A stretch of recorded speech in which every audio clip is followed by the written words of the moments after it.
Hey, this is Jack, and this video is called How to Love Conservatives.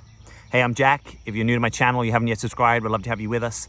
I release content all the time on dating, authenticity, personal growth, and also collective ways of being together that can improve our society. So let's get right into today's video. This might seem like a strange topic. This video is for you if you don't understand conservatives, if you tend to reject conservatives, if you are open to reimagining some of your political views and biases, if you want to be part of ending or at least turning the temperature down in the culture wars, or if you just have listened to my content before and you want to be open to how we can take this, the way that we think often on this channel, and apply it into reducing your judgment, fear, and blocks to love of other people, right? So Rumi famously said, our job is to remove all our blocks to love. And so if you think of that in a more collective way, you can think of who are the people that you struggle to love, or you struggle to have respect, or some kind of non-judgmental orientation to. You can spend your time being in that judgment, or you can spend your time wondering if it might serve you to relax some of that judgment. So another way of titling this video would have been, here's how to relax your judgment on conservatives. And I think our society, I'll just be upfront, I think our society needs more of this. I think it needs more left-leaning and liberal people to understand more conservatives. It needs more conservatives to try to understand more liberals. We sometimes call this bridge building, or bridging the divide. Sometimes we call this depolarizing, right? Or turning down the levels of civic inflammation, which are, by the way, in this country right now, according to the experts that study this stuff, at the highest levels they have been since the Civil War. So this stuff is not just, a sort of a nicety. I think it's a necessity. I think we live in, sort of perilous times that also have new strands of opportunity for us. And one opportunity that I see is that we actually work a little harder to understand each other, to understand our differences, to celebrate them, to see where we can come from, to disagree more accurately, meaning you don't have the sort of least favorable or most caricatured argument on the other side, that perhaps you have the most favorable and most accurate sense of what someone might be trying to say, and you get more curious about what are the lived experiences, mindsets, attitudes, perspectives that would have someone think this way, right? It basically means that however bright you are, you can never see the full picture, right? We have this sort of mantra in the integral theory world, the integral development philosophy world: no one is 100% right. No one is 100% wrong. Quite often, we are also communicating as well as sub-communicating, right? Which means there's the words and content that we say, but then there's also the sub-communication, which could be, someone is frustrated or they're angry and they actually want to be heard about their frustration and their anger as much as the specifics of what it is the words are saying.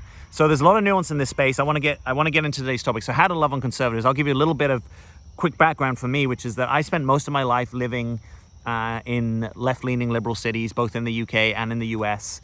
Norwich, Cambridge, London, Brighton, Boulder, outside San Francisco, outside DC.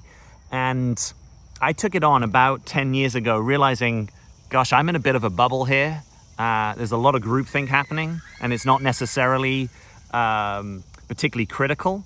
And I came across a few people who had a different perspective and really opened me up to, oh gosh, there are many more ways to look at this. I've been a little bit narrow in my blinkered world. And so about 10 years ago, I took it on to start consuming a lot more conservative media, to try to understand conservative perspectives, to try to reduce my sort of activation with perspectives that perhaps historically I hadn't understood. And part of the result of that is my feeling much more independent in my way of thinking, that I'm actually interested in trying to pull the best ideas wherever they come from, regardless of source, that sometimes ideas combined can be better. And I think it's an easier way to be in the world when you don't think 50% of people, you don't understand them or you don't get where they come from. I think it's dangerous in a society to have that happening. I think we live in those times. So this is my little effort to see if, hey, is there a benefit to you to open your heart to more people? I think there is. Is there a benefit for you to be able to metabolize more truth, right? So simplistically, you could say, people on the left and people on the right, if they're only looking at kind of like one half of reality mostly, or they're mostly attuned to one half of reality. This does assume that there are maybe at least two halves to reality or more. That actually you get to see more. You get to be with more truth if you are not so partisan and narrow in your perspective. So there's lots of benefits for you, and there are lots of benefits. Let's say you're watching this and you are conservative, or you know some conservatives. everyone is a valid human being, right? And there's something about valuing other people's perspectives and the diversity of people's lived experiences and the diversity of ways that they metabolize those experiences that I think makes us better people, and I think it gives other people a better experience of us, not just in a, I think better of you, but actually you are helping me out the more you have a non-judgmental orientation to me. I can actually be more real, more true, more expressed, and I think there's a good thing. So that's my kind of pre-spiel, pre-game. Let's get into it. How do you love on conservatives if you are coming from the other side of the political spectrum? So one thing that you could consider is that in gross-orienting generalization and sort of simplification, there are at least two forces in the sort of evolutionary unfolding of the world, right? There is a force that wants to create and bring in the new and evolve and reform, and those forces tend to be more found on the left. And there are principles of the universe that have to do with stability and conservation and replication and keeping what's good, right? And so those forces often tend to be a little bit more on the right, sort of meaning if you didn't have a right, the left wouldn't really make sense, and vice versa. That these maybe, just maybe, are at their best complementary forces of the universe, right? If you're water that wants to flow, it often flows better if you're in some kind of boundary, right? And if you could imagine the world was just left to the most progressive people, you might also imagine that there's lots of good things that maybe, just maybe, would also start to dismantle, right? Or if you think of some super progressive experiments, even thinking what they did up in Seattle a few years ago during Black Lives Matter. I'm not getting into a whole commentary of that, but it ended in some chaos. And maybe when you too quickly move away from the guiding principles and underlying support structures that have guided your society, for better or for worse in some instances, but are sort of hard proven through time, it can be useful to not just want to throw that out and to be with it. So conservatives are more sensitive to that dynamic. Roger Scruton was a Cambridge academic and a well-known conservative philosopher, and he talked about one principle of conservatism being our collective cultural inheritance, right? So, for, let's say in his instance in the UK, that might include, the English language. That might include the highway system. It might include the rule of law, or the mother of parliaments, the British Parliament, the devolved powers into the nations, English poetry, the arts, the use of the Romanized alphabet, and you can sort of take this at any level, from kind of, the most simple things like the use of language, all the way through to, specific, works of art or literature, or, great political statespeople. That sort of all of that stuff is kind of like, you come into that, right? Like, I was born, I didn't have to figure out that language. I didn't have to figure out a parliamentary system. I didn't have to figure out law enforcement. I didn't have to figure out a rule of law. Now, there may be some things about that I don't like. Maybe I don't like the way that law enforcement happens, but maybe I can just acknowledge that without that law enforcement and that sort of, that history, there might be something that I'm worse off, right? And conservatives are often sensitive to, let's not be worse off. Even, Warren Buffett, right? Perhaps the world's most famous investor. A lot of his advice is, as a lot of great investors, is just like, don't lose money. Like, their first advice is really is a conservative principle. If you don't lose money, you've got your maximum chance that you're going to keep what you have and you might make money, right? And that's a very different attitude than, how do I pick the most kind of exciting high risk stock? It's like, actually just focus, don't lose money. It's like a conservation principle. It's a conservative principle.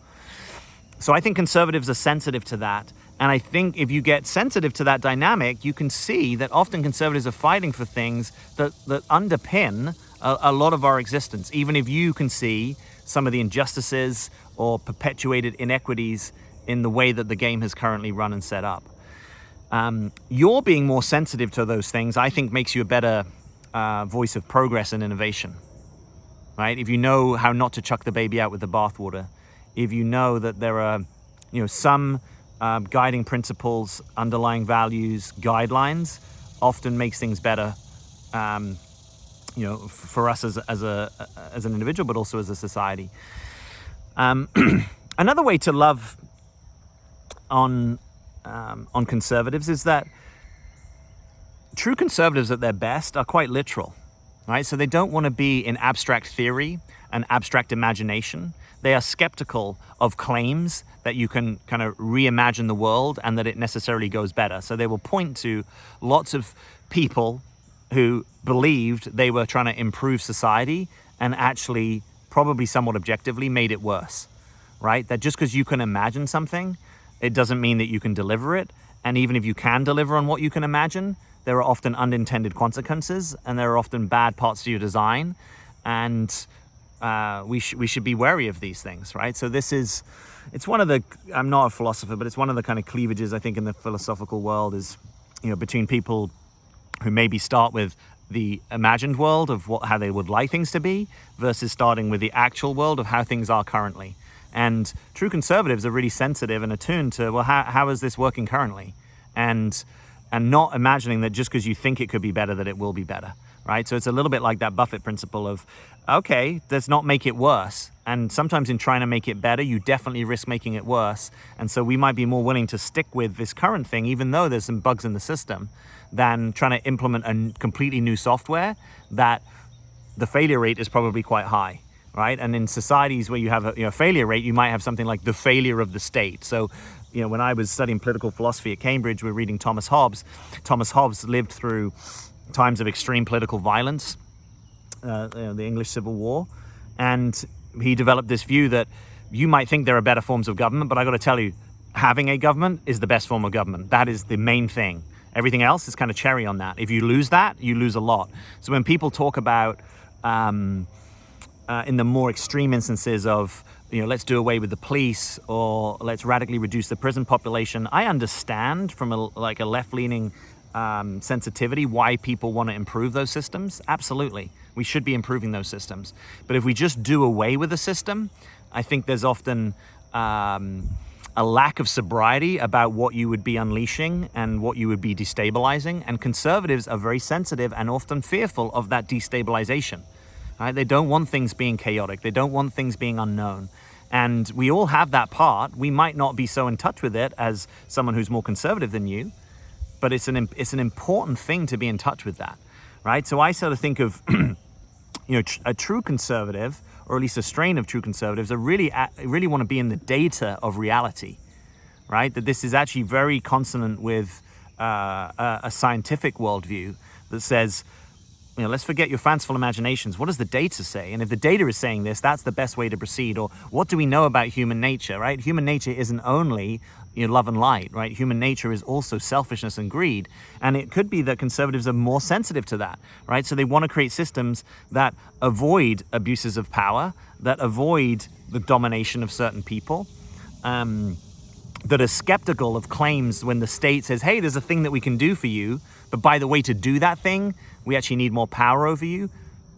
Conservatives are often skeptical of that. Why would I want to give you more power? Because power tends to corrupt. Absolute power corrupts absolutely. To quote, I guess, Lord Acton, I think. Yeah, conservatives are basically saying, I don't buy your romanticism. I don't buy your idealism. I don't buy that you are completely sober when it comes to how to improve the world. So our way of improving might be much more incremental, much more slow progress, much more, we'll take that step, but we're always guarding for what we're going to lose, and we really don't want to be losing, right? We're going to keep that Buffett principle in place. Now, is that to say that everyone who identifies as conservative is always in the data on something? No. Like we all have these other heuristics that we're using, whether we like to acknowledge them or not. And there has been, I think, a part of the conservative movement that has become so anti-establishment, anti-rationality, anti-science that it's maybe much harder to understand that. But I wouldn't get too obsessed on that when I think the kind of the mainstream and the truer form of conservatism is not actually that. It's actually to be much closer to the detail and the data, and to proceed with incrementalism and caution.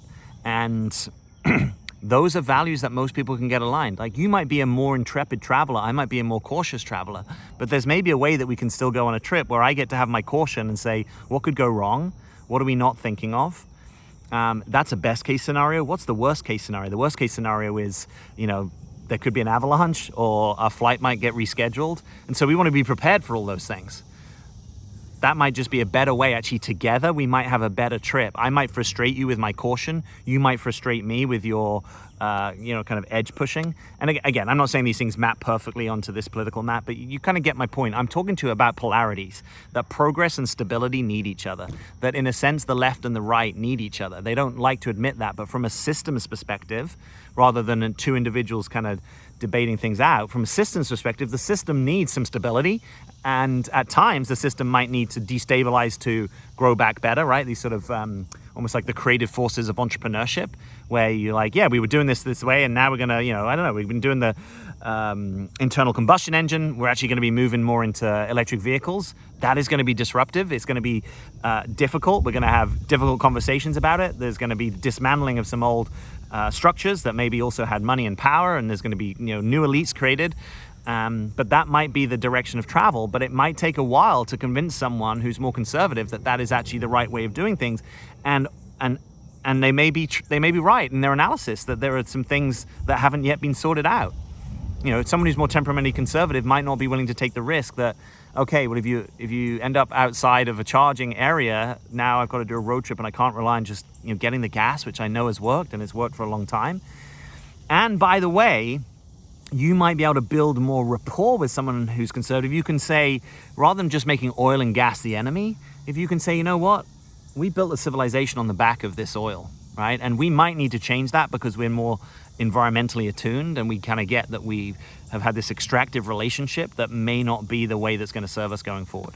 But if we just throw the baby out with the bathwater and just say everything about oil and gas has been bad, we don't acknowledge that the use of plastics has had a huge impact on your life, and in many ways a beneficial one, right? That in so many of the things around you, that if we just didn't have them, your life would be impoverished in some ways.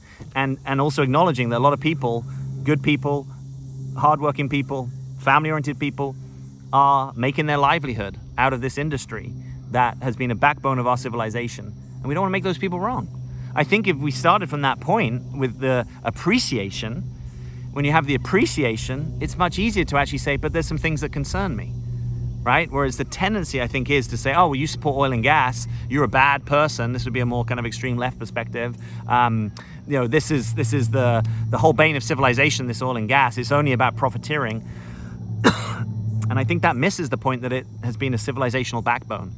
And actually cheap energy is a net benefit to nearly everyone, right? That actually unlocking cheap energy has been one of the most transformative things in our human evolution. So I'm curious what you're making of this. I'm giving you some diverse perspectives. I want to know what's your experience. What's your experience of trying to reach across the aisle? If you're doing it in this way that I'm talking, maybe you've been listening to this and you are more temperamentally or in a political voting way more conservative.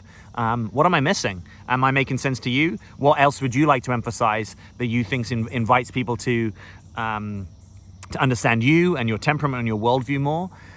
My belief is the more we can get into different worldviews, the more we're enriched and other people are enriched, right? It's easy to say my worldview is the best worldview and should predominate over other people's worldview, but it tends to lack sobriety, objectivity, and humility. And I think the more sober, objective, and humble we are, the more we realize there is a multiplicity of worldviews, and actually they all have something to add. And if we can kind of be with more of them, we actually build a more comprehensive picture of what to be sensitive to, of what the risks are that we can lose, and what the gains are in our opportunities. So I think it's win-win if we can practice, and sometimes practicing is hard. Like this video if you haven't, please leave me a comment. I read them all, and I want to know what's your experience. As always, I'm Jack. Thanks for being here.